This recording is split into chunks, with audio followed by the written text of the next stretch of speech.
झाले आहेत। मुक्ताईनगरच्या कोथळीमधील क्रीडा संकुलाची मोठी दुरावस्था पाहायला मिळते। सर्वत्र चिखल आणि घाणीचं साम्राज्य पसरलंय। दारूच्या बाटल्यांचा खच या ठिकाणी पाहायला मिळतोय। स्थानिक आमदार चंद्रकांत पाटील यांच्याकडून नाराजी व्यक्त करण्यात आली आहे। या ठिकाणी सुरक्षा रक्षक नेमण्याची मागणी नागरिकांनी केली आहे। आढावा घेतला आमच्या प्रतिनिधींनी, पाहूया। जळगावच्या कोथळी येथील क्रीडा संकुलाची दुरावस्था झालेली आहे। काटेरी झुडपांचा विळखा आणि घाणीचं साम्राज्य क्रीडा संकुल परिसरात पाहायला मिळतंय।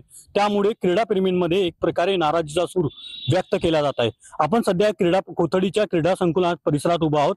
त्यामुळे या ठिकाणी अत्यंत महत्त्वाचं मानलं जाणार हे क्रीडा संकुल आहे। कशा प्रकारे या ठिकाणी सध्या पावसाळ्याचे दिवस असूनही काही ठिकाणी चिखलाचं साम्राज्य देखील पसरलेलं आहे।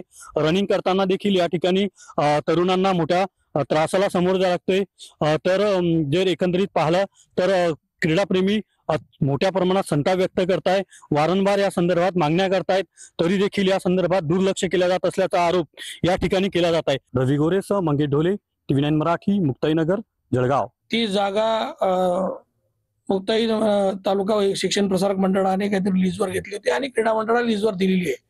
मी अनेक पत्रव्यवहार कलेक्टर महोदयांना केले की ही जागा क्रीडा मंडळाला द्यावी।